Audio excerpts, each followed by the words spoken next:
shut out a week ago. Flip, trying to do the quick stick finish in the air. Morrill couldn't time it just right.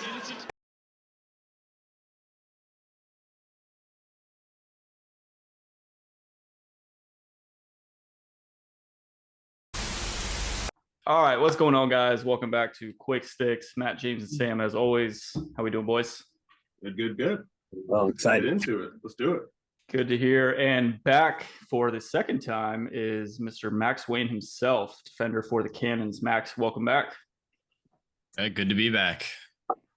We appreciate having you on. So I'm going to kick this off because obviously you have joined the Cannons at a pretty crazy time in their franchise history, but in a great way. So I got to ask, how has the season been? It's got to be pretty good vibes in that locker room right now. That's what I want to know.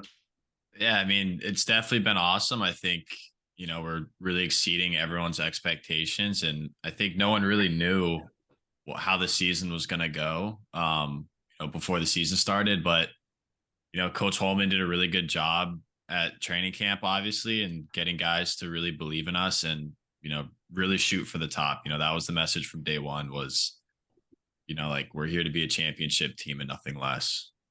Wow. So how's it been playing for him? I mean, I keep hearing so much about he's like a kid at heart. He loves the game so much.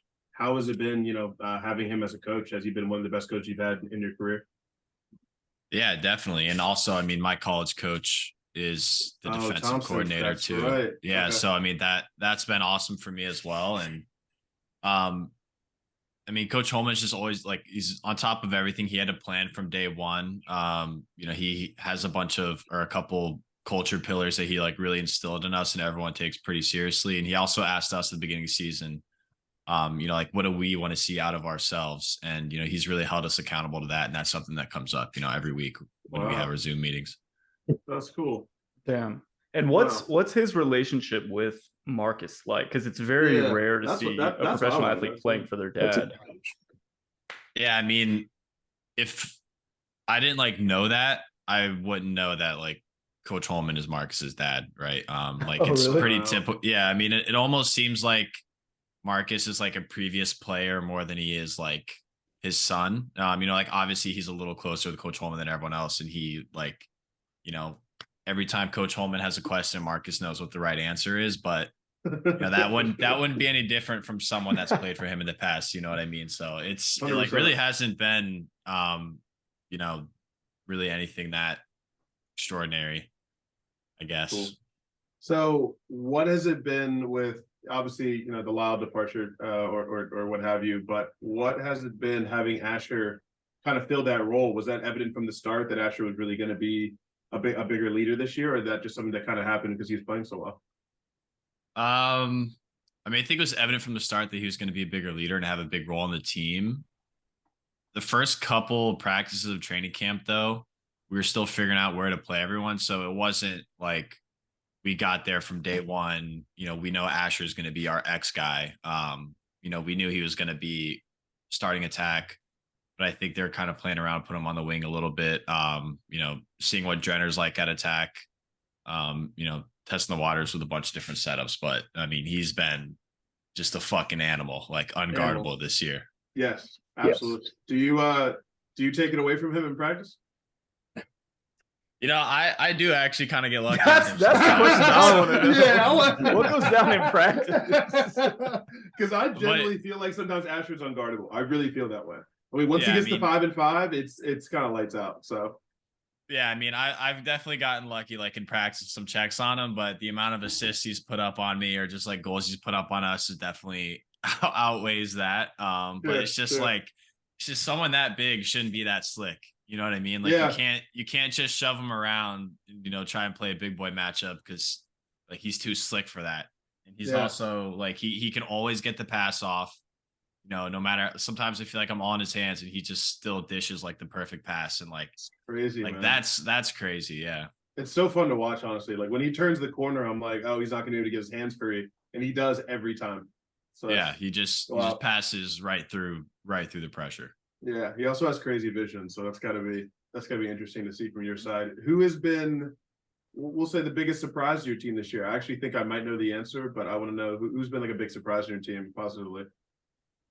I mean, I feel like it's pretty hard not to say Ethan Rawl just because he was Rawl, yeah. undrafted. But I mean, Yeah. him going undrafted was crazy. Like we really can't be that surprised that he's like this much of a beast when I think he was he 2-time LSM of the year? I know he was LSM of the year last year, but like, Yeah. you know, like big surprise, 2-time LSM of the year is a beast in the PLL. Like it blows my mind that, you know, he didn't get drafted really. I mean, sometimes it's pieces, sometimes it's coaches. his ability to cause turnovers blows my mind.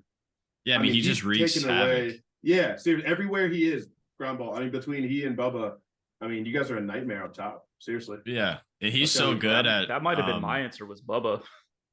Yeah, he's playing. I mean, we talk taken a huge step this year. Yeah, we talk a lot about Bubba on here just because of the draft picks, but he's really been a big role for you guys. He's been massive. Yeah, same with Kirsty. Kirsty's saving well over 50%, and that's like really all you can ask. Dude, he's great. He is so good. The fact that there's like 4 or 5 good answers for that question, yeah, that's true. Is like the Cannons in a shell this year. Yeah. Wow. Yeah.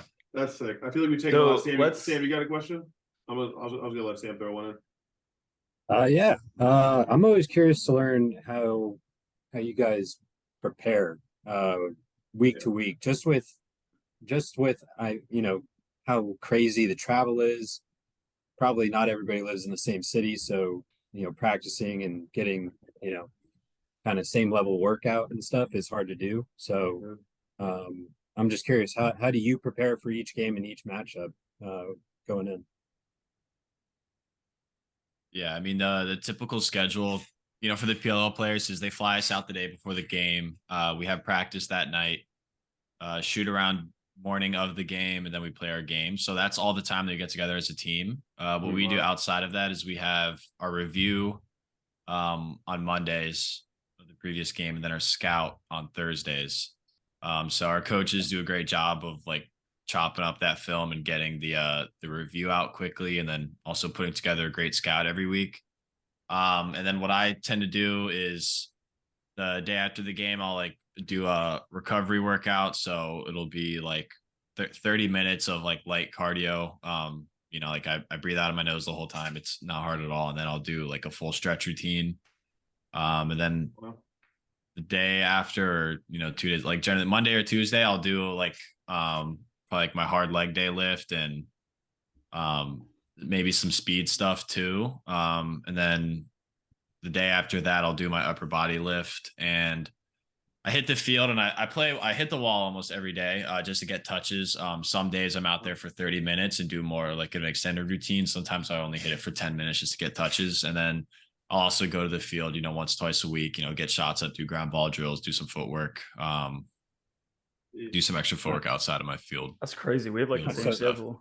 Yeah, I was gonna say I did the same thing. Yeah. That's crazy. Yeah. Yeah, I mean, I see James has been hooping, so he's. I'm getting. You want to talk about that kid you ran into? I don't want to talk about that. The difference is I'll be sore for like 4 days, so that's where we differ. So I need to know about your big jump, man. I mean, from coaching you, I knew that you were going to be a player. Truthfully, from what I've seen this season, I didn't even know you had this in you, especially as far as your footwork. So, you're now a starter in the PLL. What has been the difference for you, man? I mean, your IQ level feel like you look comfortable, you're clearing the ball well, stick skills are better. So, like, what'd you do, man? Yeah, I mean, I think the kind of the question mark with me last year with like the Atlas was like a lot of off-ball decision stuff. So like one thing I really put a lot of time into this offseason was like I tried playing as much box as I could, because box is basically like all off-ball. Like there's not really there's not really much one-on-one defense in box because you're just going to get blown up. So you have to be really good about like recognizing the situation, making quick decisions, flying around everywhere, and just like not hesitating. And that was a big problem I had, I think, is like, especially when I was a slide guy. I had this problem in college too. It's like I would always hesitate. I'd be late to slide, late to rotate, stuff like that. So I think playing a lot of box just like really helped like slow down the field game a bit and make my decisions faster. And also like you have to read the offense, but you also need to read your defense, right? Like if your defense is rotating a certain way, you know, you're going to know where to go based off where your defense is rotating, right? So you're going to know like which hole to plug and, you know, where the gap is or who the open guy that no one's moving towards is like, and you have to go pick up. Wow. Wow. That's crazy, man. Honestly, that's it. It's been an absolute joy to watch. Did you, like, when you were on the Atlas, did you feel like you deserved a starting spot in the league? I don't know. I mean, I felt I could play in the league. Mm-hmm. Deserving a starting spot. I mean, that's just a tough question because a big part of it is just how well do you play, you know, with other defenders? Like, do you just play well with them? And I don't know. I mean, I really, at the end of the day, like I knew what I wanted. I really, really wanted to be playing in this league, right? Like I didn't just want to be a practice player. Practice players don't stay in the league very long, right? Because you're not practicing every day. You know, it's not like college where you can practice for a year or two and then, you know, make your debut and be a beast. You know, every season you're not practicing, honestly, you're probably not getting much better. And your odds just go down. So this was kind of a do or die season for me. And I knew I needed to get on the field. So, I mean, I just, you know, I just really try to do all I can to improve the parts of my game that I needed to get on the field. Good for you. And also a message to younger players, you know, whoever's listening, like play box lacrosse. I mean, you heard Max just talk about it. I mean, it's IQ level, defensive slide, that's all important. So, you know, play box as much as you can. Obviously it helps you. So Matt, you got something? Yeah, because you mentioned curse. I want to go back to that just because, you know, we have heard a lot about how goalies are kind of like the quarterback of the defense, like communication is key. Is that he's obviously doing something right? I mean, you guys all are communication wise because the defense and goaltending from last year has been significantly improved. But how have you seen him and the other defenders around you kind of step up this year? And you guys seem to be all working in more unison than they were last year. So does that start with Colin or is that kind of just everyone together? Yeah, I mean, it's tough to say because I wasn't around last year, but I mean, I think a big thing is, like we're getting, from what I've heard, is like they're getting more coaching this year. So like Mikey's been doing a great job. Mikey Thompson, the D coach, he's been doing a great job, kind of, you know, setting up game plans for us to actually execute. So we all kind of know how we want to play going into a game. You know, we know certain things we want to do, certain things we want to avoid. And Kirsty does do a phenomenal job communicating, but I think it really is, you know, all the guys on the field, right? I think it's not really any one guy. I mean, Jack Kilty is an absolute beast. He's everywhere. He does a great job directing the defense. You know, Cade is a great communicator as well. You know, same with Goody, but I think part of it is we almost got like lucky that the D group just is meshing so well. You know what I mean? And I think that's something a lot of teams, like when they're struggling defensively, you can't really point the finger at any one guy. You know, like every defender is good. Every defender that's playing is really good. But if your defense isn't playing well, it's probably because they're not meshing more so than it is individual mistakes. He's talking to you, Chrome. Just kidding. Now, Chrome defense has actually been pretty good. Yeah, Chrome defense isn't the issue. It's a part of the issue. They are still giving up. I mean, it's not the main issue, though. It's not the main issue. We can end another episode. So that kind of brings me to and maybe it's a sore subject. I was pulling for you, man, but how tough is it guarding Gray from X? And you got to stop when it mattered, so I appreciate that. But like, what makes him so hard to cover? Is it the shiftiness? Is it the stick skills? Like, is it all the above? What makes it so tough? Yeah, I mean, Gray. I mean, you know, there's no getting around it. Gray had my number that game. And I mean, he's just so dynamic. You know, he was the first guy that I was going and scouting that, you know, I didn't really know what he was going to do when he was making his move. You know, he goes left just as much as he goes right.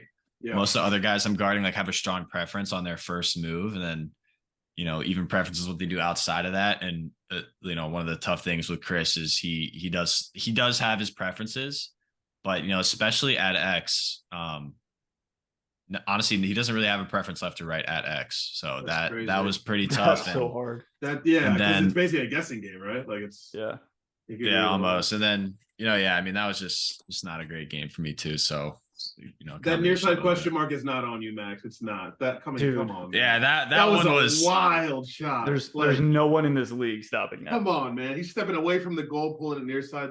You can't lose sleep over that. And again, you got the stop that mattered, the one at the end. Yeah, I mean, that one was tough though, because I was like, I need to get my shit together. Like I need to play better defense. And then like he just got that on me, and it's just like, it's just like me. Right when you feel like That's you're rough. getting it, he steps away and hits that. That's crazy. Yeah. Wow. So how excited are you for the playoffs? The playoff. I know you can give us the answer of you're focusing on the last game. I understand that, but I know you guys are. How excited are you for the playoffs? I mean, I think everyone's always excited for playoffs. That's kind of what we're playing for, right? Like everybody wants to win the championship, and then that's like the official. I mean, the road to the championship, starts. You can argue before the season starts, but like the official start is playoffs. So, but like you said, obviously have to, can't look past the Whip Snakes. And this is a game we're also really pumped for because the Whip Snakes have been, throughout the whole history of the PLL, like kind of the standard. They won, they won the first couple of championships. They've always been good. Yep. I mean, they're dealing with some injuries this year, but at the end of the day, like that's a team that knows how to win, right? Yeah, so 100%. beating, whether it's ugly or pretty or not, I mean, they're having, I think they have all their guys coming this weekend, so it's going to be a great game for us. And are you going that's to be on kind of, Rambo? Can you tell us that? I was about to ask that. I mean, when's this going to come out? Probably tomorrow. Yeah, probably tomorrow. Yeah, and I can't give up matchups. That's fine. That's fine. That's cool. It'll come out Friday. Stop it. Wow. No, whips are going to be tough, man. I think they are officially 100% healthy, and like you said, they're extremely well coached. So, and extremely disciplined. So I'm excited for that game. That's one of my most exciting games of the weekend for sure. Yeah. Wow. There has to be a team. I don't know if you can say, but there's got to be a team that you guys want to face in the playoffs just so you can beat them. Yeah. I'm assuming it's Archers just because they're the only ones ahead of y'all in the rankings. But is there a team that you are kind of looking forward to playing just from like a mini rivalry standpoint, or just something personally you want to beat? I don't know. Not really. I mean, that's not something I've like really talked about or thought about much. Sure. I mean, like it's part of it being is like I have to put so much like effort and like energy into getting ready for like just the next game, right? Because everyone's so good and every team is so good. So it's kind of tough to look ahead even if I wanted to. Agreed. Respect What that. have you seen from a defender about the 32-second rule? Has that changed anything for you guys after the face-off? I mean, yeah, definitely. We have that whole game plan with the pull at the face-off and like kill time, but I kind of like that rule, honestly. I think it makes more sense than like people initially thought. Because if you think about it, they just took away the clearing clock, right? Like it's not much different than if you clear the ball. And then if you kind of think about it that way, it almost doesn't make sense to have a full shot clock when the face-off starts. Like why are you getting the ball at half field without the clearing clock or like including the clearing clock? You know what I mean? So I think that's kind of the angle they were taking. I do. But like I feel for the teams that hasn't really benefited them. Like I if I was on that list, I'd probably be saying that this rule is stupid and we need to go back to the 52 Sorry, second Sam. shot clock. Sorry, Sam. No, but I mean, I think that's a super solid take. I mean, you're talking about what 12 to 15 seconds to clear. It's a new way to look take, at it. I haven't thought take that from the 52. You're getting into midfield anyway. That's I'm gonna use that. I mean, the three of us are I think for the most part in favor of it, but we are absolutely in the minority. Like Lax Twitter hates it. Significant majority of them hate it. And I don't get why. I just love the new strategies coming out. Yeah, that's right. I love the X's and O's games that's happening. Like the Whip Snakes doing that subbing game thing to get a 2-point attempt. Like I love that. I love that there's more strategy. So yeah, and I think the beginning of the season it was kind of brutal when teams were just taking forever to sub and haven't had it figured out. But like now, like the dominant face-off guys just start with mids on the wings. Like they're still getting like they're getting their offense going really quickly. Like the Water Dogs did against us. Like they pretty much had their offense going right when the clock hit 30, and that's not really all that different than just clearing the ball with the. It helps that they get the face off with an offensive midi. But I do, Matt. Don't grin. I'm just saying. Like, I know. I agree. The first week or two, we even said like there were so many uncaused turnovers, so many shot clock violations, and I get the uproar, but we said like you're taking 20 seconds off the clock. Like there's going to be a learning curve for teams. So everyone just like chill out for a few weeks. And it seemed like you said, Max, like teams are in a groove now for the most part. 100%. Yeah, and this might be, a little bit of a hot take, but I feel like we're kind of getting to a point where goalie and face-off guy, you have the great goalie, great face-off guy. Your other 10 on the field like don't matter all that much. Like in the PLO and the player pool is like so small and like the floor is so high. It just, and I feel like that's not really a great thing for two guys to be that dominant. I mean, granted, I think, you guys know what I'm saying, what I'm getting at. Yeah, I do. No. We do, because every team in the league right now who's doing well has an extremely strong goaltender. Like, plus 50. And that's been basically what's kept, my team Chaos afloat, and why seeing guys like Dobson and your goalie play so well. So, it's fun. It has a huge output on the game. So no, I mean, I love it. I think it's a solid take. I don't think it's that hot of a take. I don't know what the boys think. No. I mean, what do you do post game? Like, do you guys go out as a team? Are you more of just like a laid back hang out, or do you guys rage, or what's the vibe? Yeah, do you guys hit the road right away?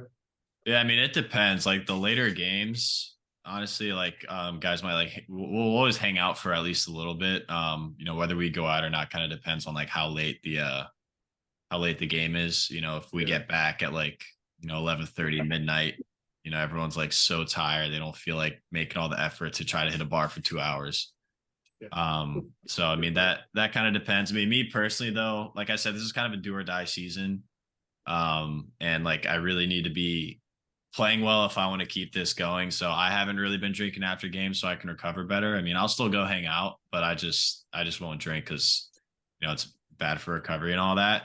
If I was better and I had a pretty solid spot, I would be, but that's not where I'm at right now. So wow. Sounds like you're making some sacrifices, man, but it's paying dividends. Yeah. That's crazy. He's a team guy. He's a team guy. Team guy. Gotta love this guy. I want to play with him. Yeah. I want to play with him. Wow. Sam, you got something? You mentioned like when you guys get your matchups, I think you said Tuesday, right? Or Mondays. Besides Chris Gray, is there another matchup at the start of the season that you were looking forward to? Good question. And then a follow up, what was your favorite so far to this point matchup? Yeah, I mean, I don't know if there's like particular matchups that I like sought out, but I've liked being on the lefties. I think just being a righty and being on that like lefty wing, that's probably where my favorite part to defend is. I feel like that's where I'm strongest. My favorite matchup so far, I don't know. I mean, I think I had my best game. Well, I don't know. I mean, it's tough to say. I mean, I think the 2 games with Ryder were pretty fun. Unfortunately, we came out with a loss on that second one, and I had a pretty bad turnover there. That was bad, but I mean, other than that, he was a pretty good matchup for me, especially like early in the season when he had those like 6-goal games. He's like in the MVP conversation. Yeah. I was pretty fired up for that matchup because I felt like if I do well enough, that'll really put me on the map. 100%. Wow. That is kind of nice. Like if he scored, like put 7 on you, you're like, oh, the streak continues. But if you shut him down, people are like, oh damn. Yeah, who was on him? Max kind of stoned this dude. That's true.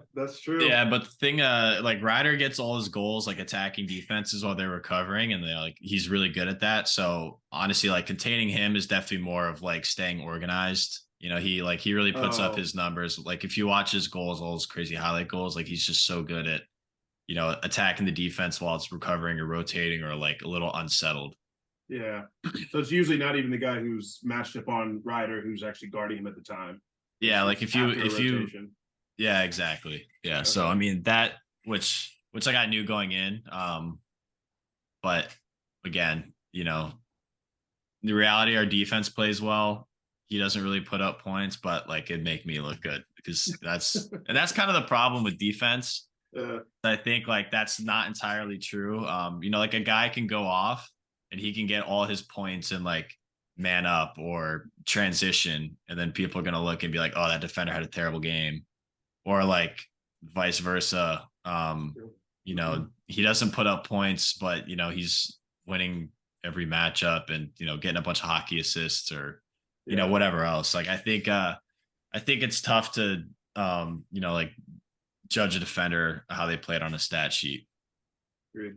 This is why there's a difference between box score watchers and guys who actually watch the games. Yeah, So, definitely. I mean, they'll say, you know, he had a good or bad game, but people don't realize like a second slide isn't something that's really pretty. Like you might have just gotten on someone's hands with down the backside. That ball goes out of bounds, but you're like, you know, no one sits to think like, oh, who's that defender who rotated on the backside? But that check saved a goal, and it was a you know, great rotation. So, you know, say you just lock off your guy, hold him to 0 points, but you're not sliding, you're not a second slide, and you know, like that's a bad game for you know that defender. That's true. That's true. I mean, it's like offensive linemen. You know, when you know their name, it's usually a bad thing. Yeah. But you guys getting penalties. Get in the penalty box a little bit this year, man. Yeah, it's that one game. It's just such a defender answer. Just that one time. Just that one time. Wow, man. You guys got anything else? That was good. I got an off-topic question, but who would you say in practice or just in the locker room is the funniest guy on your team? That's a good question. Jeff Trainer. Jeff Trainer is hilarious. Wow, I was not expecting. I was not expecting that. Really? Who are you guys thinking? I don't. To me, Marcus seems like a jokester. He's not that much a jokester. He's not. I don't know. I feel like Marcus is. Well, I thought he'd be so serious on the field that he's like the opposite in the locker room. That was my reasoning for that. But if he's just serious all the time, then that's different. I mean, he's not serious, but like, you know, he's definitely a great guy to be around. But he's not the one like cracking jokes all the time. Like the guys that are like Bubba's really funny. See, too. Bubba was my second guess. I thought Bubba, I would have said Bubba's hilarious. Either Asher or Chris Aslanian. Asher's funny. Chris Aslanian isn't much of a jokester either. Really? Wow, that's surprising. Yeah, just has a cannon. Just has an absolute cannon. But that's true. Yeah, like true. We do our kangaroo court, and Jeff Trainer always has like he comes up with the funniest reasons to find people. That's actually so good. Wow, that's something for next season. Is guys mic'd up in practice? Oh yeah. Well, I want to hear if Asher talks trash. He seems like a trash talker. I want to hear all that. You know, he was talking trash about NHL on our podcast. And I was like, I just met you. Oh yeah. Yeah. Seriously. That was kind of personal. Yeah, and then apparently he's a really good golfer. Oh, best golfer on the team. You guys have some good golfers on the team? I think it's got to be Asher. I don't know. Yeah, probably because he was in scratch, right? He was like, I think he was like +6 maybe. Oh God, I heard Ryder's a pretty good golfer, by the way. I'm probably the worst golfer on the team, to be honest. I can't I tried getting into it like kind of towards like my senior and 5th year of college, and like I go every once in a while, but I haven't been in like I don't know if I've been since I've graduated. And like the hardest part, I just can't hit the ball off the tee, and that's like so frustrating and annoying because that's like because you just like you're like I'm gonna hit this thing like a million yards, and then you just hit it and it goes like behind you, and you're just like we've so all uncoordinated. And then the next time. And then the next time you swing even harder, and it's even worse than to overcorrect it. Then it goes even further. Yeah, we never had Sam's our good golfer, so that's why he's not laughing that hard because he's like, what, missing a fairway? Yeah, we've all been there. I mean, I got to get back out there and figure it out, but I've just been I don't know, I guess lazy. Haven't been making next time you're in Nova, Sam and I would love to have you out for a round, man. That'd be great. Yeah, I mean, I'm still living out here. Oh yeah, let's make it happen. Let's do that. I mean, you're a little busy with the whole PLL, but no, I would love to. After you guys win the championship. Yeah, hopefully. Yeah. Last question: what's your opinion on teams getting home cities next year? Oh yeah. I mean, I think it's not like that big of a deal. I think playing 2 games in a weekend is definitely going to be really tough, but not much is really going to change. I think it's just I think it's just a step that you guys should take towards getting home cities, but I don't know. I don't think it's too serious yet. I will say though, I don't understand. Like, I feel like Buffalo should be like the first city to get a team because of all of the Bandit support. And in general, you know, like people in Buffalo just love their sports. 100%. Yeah. Some of the guys were telling me, like I coached something last summer with Ian McKay, and he was telling me that like Josh Byrne and Dane Smith are like actual celebrities in Buffalo. Like they can't go to a grocery store without someone recognizing them. What? And I mean, you bring a PLL team. In fact, all the players on their favorite team just happen to play for the same PLL team. Like I feel like they're gonna get support. That's true. And those fans would be so crazy at games.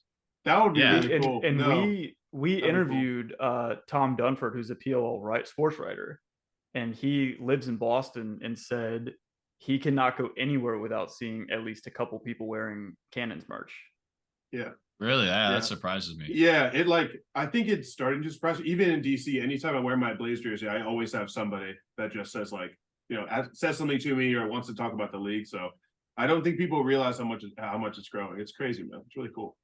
Yeah, hopefully DC gets a team. It's a bummer we weren't there this year. Man, I know, man. I was so bad, but we went down to Charlotte and saw you guys. So Yeah, Charlotte's always a pretty good environment. Yeah, I love American Legion. So man, I mean, I'd be shocked if Buffalo didn't get a team. I don't think they're on the are list. they not on the final list? Or is it man. is Albany? Is it or, Albany? somewhere Is around Albany there? on the It's gotta be, list? right? Interesting. Yeah, I don't know, but I did have a question about some of the stadiums watching on TV. The way time of the day and stuff. Were there games where like the sun was Yeah, that looked like that was a directly in big your problem. guys' eyes and like making it difficult to track, or was that just a TV effect? no, we haven't had a game like that. But I think it was it 2 weeks ago? It looked like that was a problem. I think some of the early games. I remember I was watching one of the games, and it looked like the sun was just like the shadows were pointing like right towards the goalie, which means the goalie like can't see anything. But our games we haven't had a problem with that with our games at least. Yeah. Would you rather a night game or a day game? It depends. I mean, East Coast doesn't really matter. West Coast, like definitely a day game. Definitely Okay. like it's Dude, kind those of difficult Seattle to games. navigate the Yeah, sleep that schedules. is. Yeah, Sucked. that's late. Yeah, because you're flying in the day before. You have practice that night. You're still jet lagged, and then game days next day. Yeah, but I'll say probably in general the earlier like the day games, because I mean it's like after playing a game, like it's so tough to just like fall asleep just because I mean like that's just like a huge day, right? And then the flights are so early, so Yeah. Wow. You're so yeah, I mean, up. I get that. I think in Utah we're playing at 5 local time, which will be pretty nice, but that could also like be bad news if the field's not positioned well with the sun. That's true. We're excited, man. Last week Yeah, super. Yeah. Last week to the playoffs. Thank you so much for coming on, man. Seriously, this has been fantastic. Yeah, man, we appreciate Really it, and congrats on all the success this year. We'll be kind of rooting for the Cannons a little more, but Yeah, unless you play the chaos. Unless you play the Water or Dogs. Water Dogs. Unless you Yeah. put other episodes. Well, yeah. Luckily, next week it's not one of those three, so you guys. Can Yeah. do it Yeah, for us. oh, yeah. Right, we'll we're be rooting for absolutely you no. big time I this week. always root for your one-on-one matchup, even when you play the chaos. I'm always I was pulling for you. So thanks for coming on, brother. I appreciate it. Yeah, of course. Thanks for having me. Cool. all right, man, take care. All right, peace out, guys. Peace out.